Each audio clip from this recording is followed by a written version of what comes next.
Mahakasika ny raha mamy Ravatomanga indray dia mandeha ny resaka amin'izao fotoana izao fa mety ho ampodiana any Madagasikara ity raha mahakasika any mamy Ravatomanga ity ka ny pitsopitsony mahakasika an'izay fakafakaina amintsika atao anatin'ity vidéo ity ka manasa antsika rehetra anaraka an'ity vidéo ity hatramin'ny farany.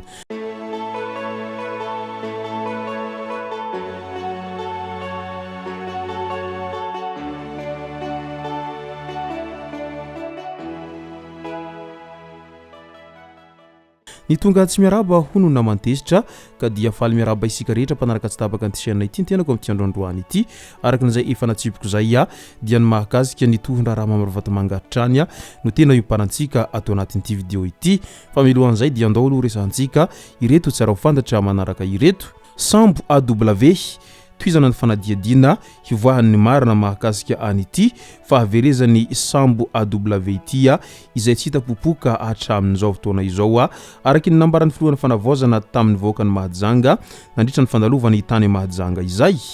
Ny laza nandritra izay ny tompona niraikitra eo anivony fitsarana ao Mahajanga fa tsy nisy ny tatitra izay voarainy tany an-toerana ny mahakasika io raha io. Olona avy Antananarivo no voalaza fananao ny fanadiadina tamin'io fotoana voalohany izay tsy nahitana ny sambo. Ity sambo ity izay tsy ahivana fa tsy hita nanomboka tamin'ny 12 Jona 2024 niaraka tamin'ny mpandeha 30 tao anatiny izay niainga tao Mahajanga tokony hazo any Komoro.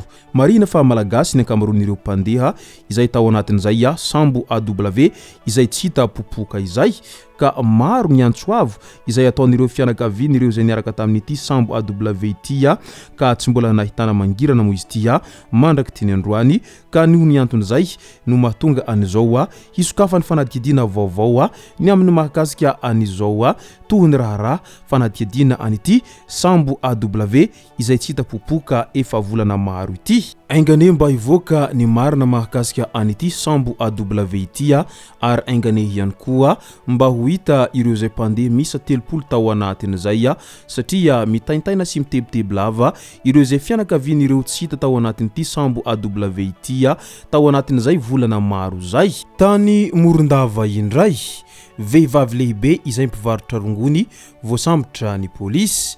Vehivavy lehibe iray izay malaza ratsy amin'ny varotana zava-mahadomelona tao amin'ny fokotany Tanambao Morondava no voasambotra nandrisany opération mahomby izay ataon'ireo polisy pirenena ao amin'ny fitalevam-paritry ny filaminam-bahoaka ao Menabe ny maraina ny 4 Febroary 2024. Fonosana rongony miisa 730 efa vonona hamidy na fenina tamina koveta tao ambany fandriana no tratra tamin'izany nandritra ny fisavana izay natao tao an-tranon'ity Ravatomanga ity nanokafana fanadihadiana avy hatrany ny raha ary atolotra ny fampanoavana rehefa vita izay fanadihadiana mahakasika an'ity Ravatomanga izay tratra niaraka tamina rongony ity. Nilaza mazava tsara itojo izay tompona orinasa majika aza simbaina ny orinasa malagasy vaovao marina no ahely araky ny nambariny hatrany nitondra fanazavana momba ny vaovao izay miparitaka an-tapazoratserasera miresaka momba ny fanagiazana ny fananany sy ny resaka fanamboarana ny RN7 izay voalaza fa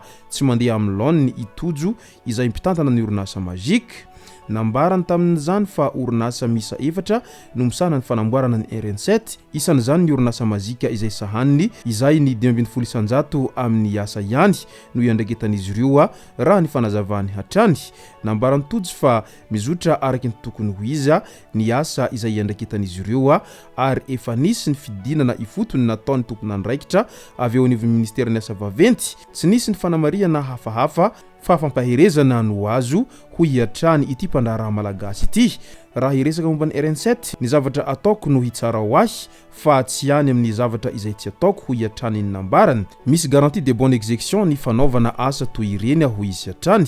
Mikasika ny resaka fanagiazana ny fananana kosa nambarany mazava fa tsy nisy an'izany manoloana ny voalaza fa fanasoketana nahazo azy dia nilaza ny hametraka fitoriana izy amin'ireo izay niezaka nanelitsaho manoloana an'izay vaovao miely mahakasika azy izay. Any Maurice indray manohana any Madagasikara amin'ny famerenana ny tantandalana sy ny fitakina ireo nosy malagasy ny Maurice amin'izao fotoana izao. Nihona tamin'ny lefitry ny Prime Ministre Mauritiana Paul Berenguer tao Port Louis Maurice ny ministre ny fitsarana malagasy Fanirsoerinaivo tamin'ny alakamisy 10 febroary 2024. Nandritra izany finana mafy i Paul Berenguer fa manohana tanteraka ny fitondrana malagasy mijoro ankehitriny ny fitondrana Mauritiana. Nambarany lefitry ny Prime Ministre ihany koa ny fahavononan'ny Maurice hanamafy hatrany ny fiarah-miasa amin'ny Madagasikara.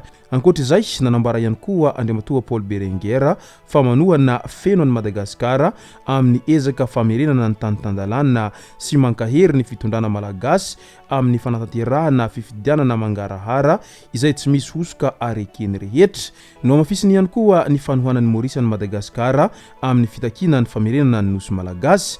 Andrasany besiny maro ihany koa ny akony dia ministry ny fitsarana malagasy momba ny Araho amin'ny Ravatomanga izay isany misarika ny saintim-panarabavao maro amin'izao ankehitriny izao.